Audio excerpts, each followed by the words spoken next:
भाई सभी भाइयों को राम राम। और आप ये जानना चाह रहे थे कि ये ईवीएम में स्कैम कैसे होता है, तो उसके लिए मैं आपको बता दूं कि जो ईवीएम स्कैम है वो वोट डलने के बाद नहीं होता है, वो वोट डलने से पहले होता है। कुछ लोग जैसे ऐसे बोल देते हैं कि भाई ईवीएम हैक हो जाती है। नहीं, ईवीएम हैक नहीं होती है, उसमें ऐसी कोई चिप नहीं है कि वो हैक की जा सके। लेकिन उसमें एक चिप होती है जिसको प्रोग्राम किया जाता है। उसको प्रोग्राम किया जाता है कि वो चिप आप वो जो ईवीएम है वो आप कहाँ इस्तेमाल करने वाले हो। उसमें पहले नंबर पर कौन सा कैंडिडेट होगा, दूसरे नंबर पर कौन सा कैंडिडेट होगा, और अलग अलग नंबरों पर मतलब उस ईवीएम में पूरे बैलेट में कौन सा कैंडिडेट होगा, ये प्रोग्राम किया जाता है पहले। और फिर टोटल कब देना है ये भी प्रोग्राम किया जाता है। कोई भी मशीन है, छोटी हो या बड़ी हो, जिसको इंसान ने बनाया है उसको प्रोग्राम किया जा सकता है, और जैसे इंसान चाहे वैसे उसको अपने इशारे पर नचा सकता है, और इसलिए ईवीएम को भी अपने हिसाब से चला सकता है। तो इसमें जो प्रोग्रामिंग है वो कैसे होती है वो मैं आपको बताता हूं। ये मैं आपको इसलिए बता सकता हूं कि अपने आप किसी भी पॉलिटिकल पार्टी के सपोर्टर हो सकते हैं, किसी के भी विरोधी हो सकते हैं। लेकिन एक वक्त था जब मैं इन पॉलिटिकल पार्टियों के साथ काम किया करता था और हम इलेक्शन मैनेज करते थे, ड्राइंग रूम पॉलिटिक्स करते थे, और जिनको आप पार्टी का सुप्रीमो बोलते हैं वो बैठ करके प्लान किया करते थे, और बड़े लेवल पर चर्चाएं होती थी कि देश के लोगों को, समाज के लोगों को कैसे मूर्ख बनाना है। मैं इसको एडमिट करता हूं कि हम उस खेल में शामिल रहे, लेकिन हमारा पर्पस था ये समझना कि कौन सी पॉलिटिकल पार्टी कैसे बेवकूफ बनाती है, कौन सी पार्टी कैसे खेल खेलती है, और लोगों को पता भी नहीं चलता है कि उनको बेवकूफ बनाया जा रहा है। तो उस पूरे खेल को समझना जरूरी था, और इसलिए हम इस पूरे के पूरे सिस्टम में घुसे थे। तो मैं आपको इसमें एक सच्चाई बता रहा हूं कि ये कैसे चलता है।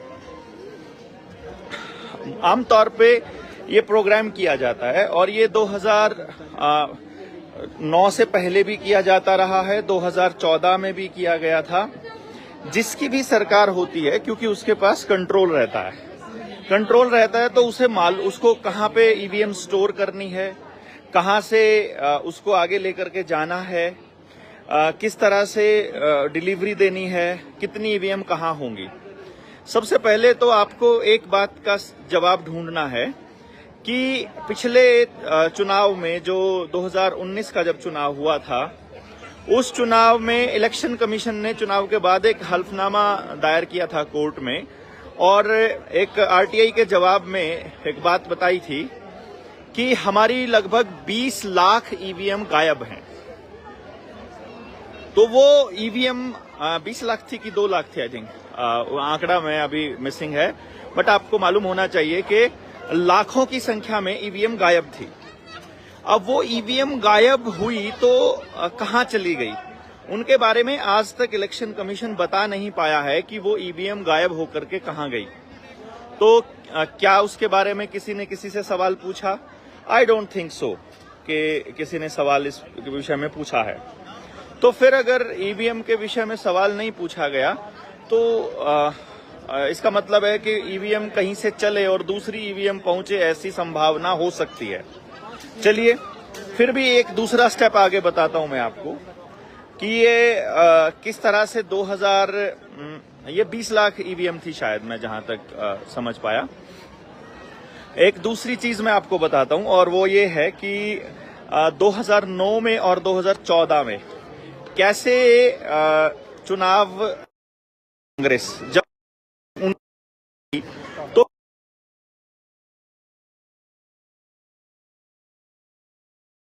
तो बता, अगर आपको साफ आ रही होगी आवाज, आई थिंक, तो मैं आपको 2009 का और 2014 का आंकड़ा बताता हूं कि वो कैसे हैक हुई थी। लाल कृष्ण आडवाणी प्रधानमंत्री पद के उम्मीदवार थे उस टाइम पर। लाल कृष्ण आडवाणी को जब प्रधानमंत्री पद का उम्मीदवार बनाया गया, उस वक्त देश की जनता में कंफ्यूजन था कि हम किसको वोट करें। कांग्रेस से लोग परेशान थे, बहुत बुरी तरह से परेशान थे, और इसलिए चाहते थे कि वो किसी और दूसरी पॉलिटिकल पार्टी को वोट करें। बट क्योंकि लाल कृष्ण आडवाणी एक स्ट्रांग कैंडिडेट नहीं थे, लोगों के चहेते नहीं थे, लोगों का एक फेवरेट चेहरा नहीं थे, तो इसलिए उनके लिए कैंपेनिंग भी बीजेपी ने नहीं की थी। तो इसलिए क्या है कि वहाँ कंफ्यूजन में लोगों ने वोट किया। किसी ने कांग्रेस को वोट किया, किसी ने बीजेपी को किया, किसी ने क्षेत्रीय पार्टियों को किया, और ये वोटिंग जो है वो डिवाइड हो गई। और जब भी वोट्स डिवाइड होती हैं तो जो सत्ताधारी दल है उसकी हिसाब से प्रोग्राम की हुई ईवीएम्स उसके हिसाब का रिजल्ट देती हैं। रिजल्ट क्या होता है ये मैं आपको सारे के सारे चुनावों की बात बता देता हूं कि जो सत्ताधारी दल है वो हर बूथ पर लगभग 100 वोट का घपला करता है। कैसे करता है वो? और ये इतना बढ़िया घपला होता है कि किसी को मालूम भी नहीं पड़ता है। सबसे पहले इनके जो सत्ताधारी दल के जो लोग हैं वो अपने वर्कर्स को बोलेंगे कि सबसे पहले वोट आपने करनी है। सबसे पहले मतलब सुबह सुबह जाकर के 7 बजे 6 बजे लाइन में लग जाओ और सबसे पहले अपनी वोट भुगता दो, जिसने भी सत्ताधारी दल को वोट पड़नी होती है। जब वो सारी वोट पड़ जाती हैं तो सारी वोट पड़ने के बाद अब 500 के करीब का आंकड़ा कभी ना कभी दोपहर तक छू जाएगी वो मशीन। आमतौर पे हर बूथ पर लगभग 1000 वोट होती हैं, किसी पर 1200 भी हैं, किसी पर 800 भी हैं, लेकिन ये पक्का है कि 600 से ज्यादा है। जहां है ही 500 लोग, वोट ही 500 है, अगर किसी गांव में तो बात अलग है, अदरवाइज ये हो जाता है। तो 500 के बाद अगली 100 वोट सत्ताधारी दल को पड़नी तय है, और वो जो 100 वोट पड़ेंगी वो असल में उसकी दल की नहीं होती हैं, क्योंकि जो उस दल को पड़नी होती हैं सत्ताधारी को वो पहले ही पड़ चुकी हैं। अब किसी और दल की वोट, चूंकि वो अलग अलग दलों की वोट हैं, तो किसी की 20 कम होंगी, किसी की 30 कम होंगी, किसी की 40 कम होंगी, और जो जिसकी कम हुई है उसे पता नहीं चलेगा। ऐसे केसेस आपने पिछले कई चुनावों में देखे होंगे जहां खुद कैंडिडेट के परिवार के वोट भी कैंडिडेट को नहीं मिले। यानी उन्होंने बताया कि यार हम 17 लोग तो एक ही परिवार के थे, जो चुनाव लड़ रहा था उसका अपना वोट भी उसे नहीं मिला, 0 वोट उसको मिले, ये आपने देखा ही होगा। तो ये अगर वो 500 प्लस की रेंज में आएगा तो वो वोट उसे नहीं मिलेगा, ये तय है। किसी और पार्टी को नहीं मिलेगा, सिर्फ उसी पार्टी को मिलेगा जिसकी सरकार है।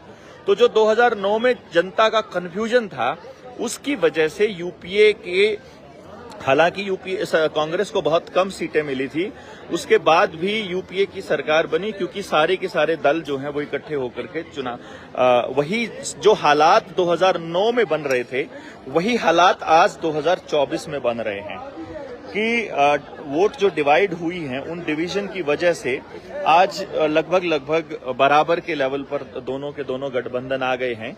और अब जो ज्यादा पैसे लगा करके खरीद पाएगा, जो जितनी बढ़िया कॉम्प्रोमाइज करवा पाएगा या कर पाएगा, जितनी बढ़िया डील दे पाएंगे, जो लॉबिंग होगी, वर्ल्ड इकोनॉमिक फोरम का जहां से आदेश आएगा, देखिए ऊपर से आदेश आता है, ना नरेंद्र मोदी के बस की बात है, ना राहुल गांधी की बस की बात है, किसी की औकात नहीं है अपनी मर्जी से यहां सरकार बना ले।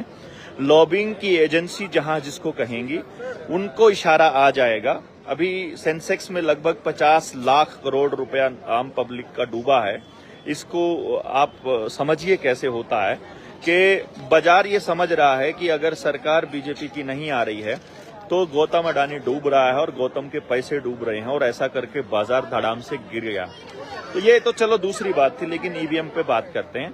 यही सीन 2014 में होना था, लेकिन कांग्रेस की खिलाफत के लिए हवा बनाने में अन्ना के नाम पर जो आंदोलन लड़ा केजरीवाल ने, जिसको असल में आरएसएस ने फंड किया था, जिसको स्वामी विवेकानंद फाउंडेशन की तरफ से ये चला था, वो सारा का सारा जो बीजेपी का बनाया हुआ खेल था, उसमें अरविंद केजरीवाल को दिल्ली की सरकार का झुंझुना पकड़ा दिया गया और उसके बाद उस जो कांग्रेस के खिलाफत से जो हवा बनी थी, उस हवा में अडानी का पैसा लगा करके सारे न्यूज चैनल्स के ऊपर एक हफ्ता लगता है, मैं आपको बता रहा हूं। अभी भी अगर आप गौर करेंगे 2024 के चुनाव में, तो बीजेपी के खिलाफ हवा बनने में सारे न्यूज चैनल्स पर कुछ खबरें और एक हफ्ते का समय लगा है।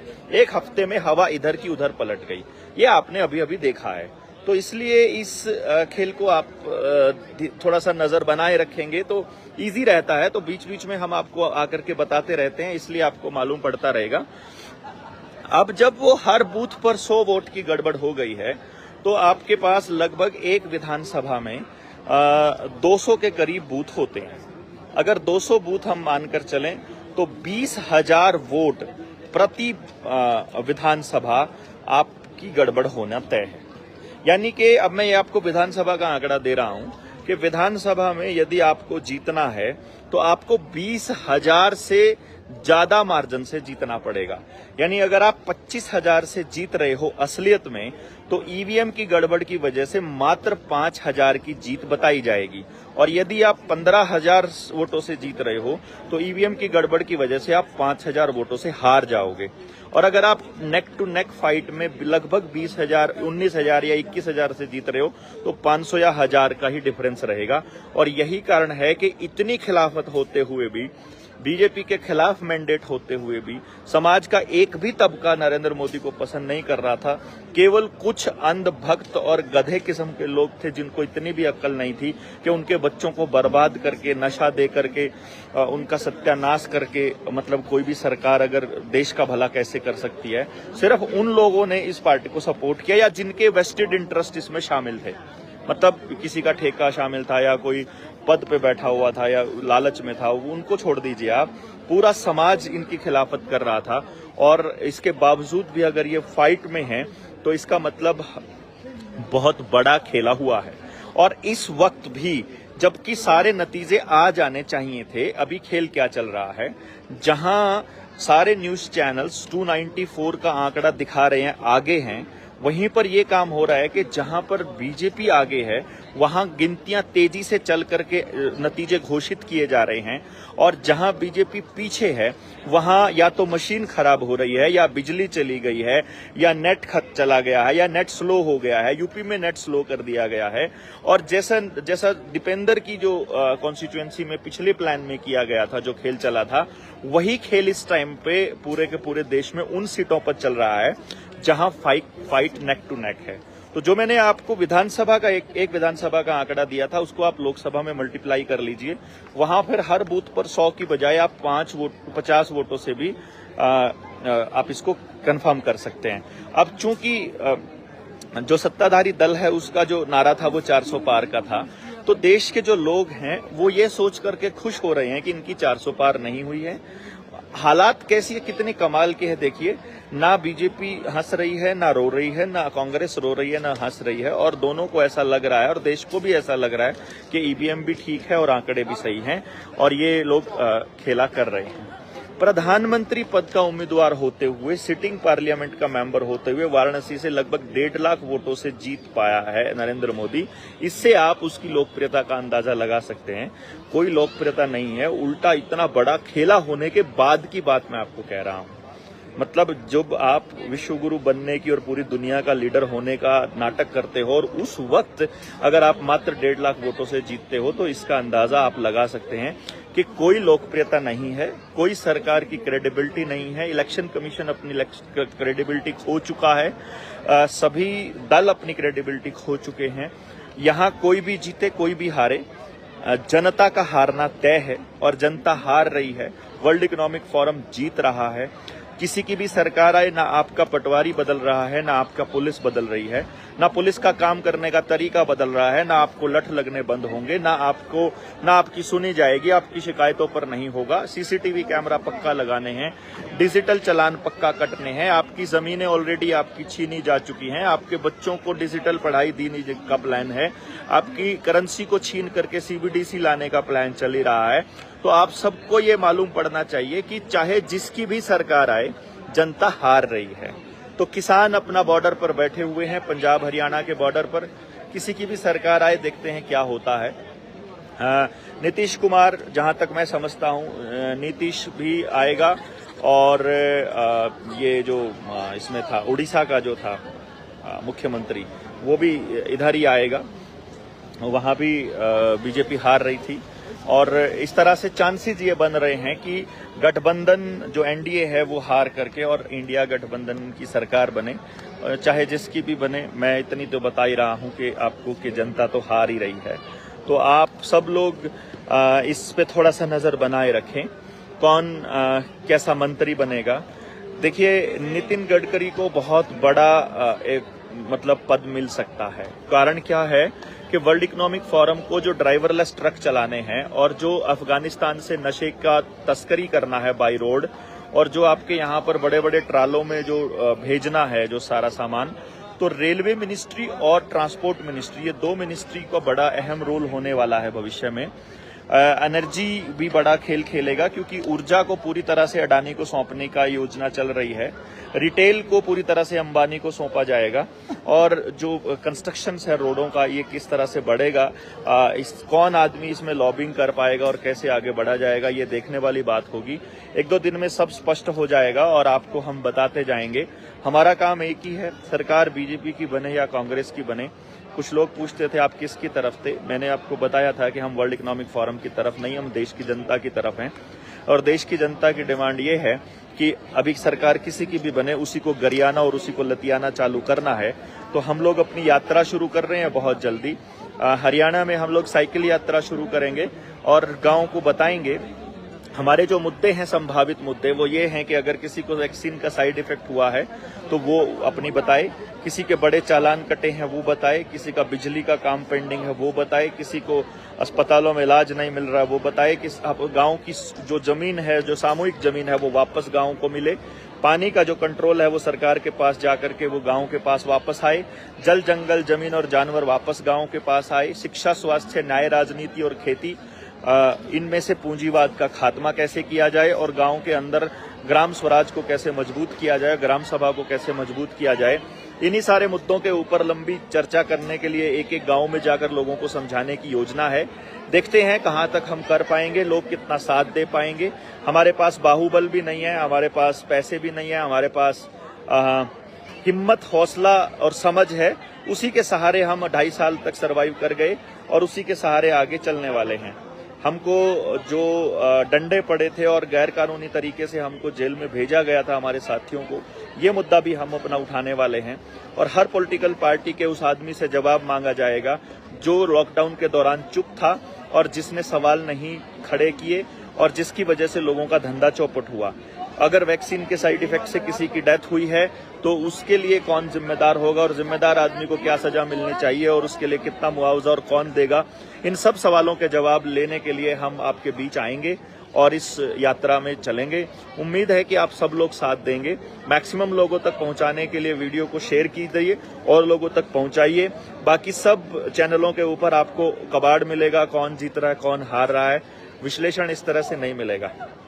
तो आप सभी लोग आगे बढ़िए, और जो भी तमगा, टाइटल भाई, टाइटल होता है इसका मतलब, तो आप सभी लोग मैक्सिमम लोगों तक पहुंचाइए बात को। हम फिर आपसे रूबरू होंगे, तब तक के लिए शब्बा खैर। कल हम सुबह 10 बजे, या कल इन द सेंस आज अगर 4 तारीख है तो कल 5 तारीख को सुबह 10 बजे हम लोग भिवानी पहुंच रहे हैं। उसके बाद शाम को हम लोग बठिंडा में होएंगे, और बठिंडा के बाद फिर हम किसान आंदोलन में होएंगे, और फिर इस तरह से ये यात्रा कॉन्टिन्यूसली जारी रहेगी। जल्दी ही कैथल में हम एक ट्रेनिंग प्रोग्राम यात्रा से पहले करने की योजना बना रहे हैं। तो आप सब लोग अगर दूर दूर से हैं तो कैथल वाली ट्रेनिंग में अगर 500-700 लोग आते हैं तो बहुत अच्छा रहेगा। तो मैक्सिमम लोग उसी में आने की कोशिश कीजिएगा, क्योंकि फिर अगली ट्रेनिंग हम यात्रा के बाद करने की योजना बना रहे हैं। तो जनता सरकार मोर्चा के साथियों से कनेक्ट होते रहिए।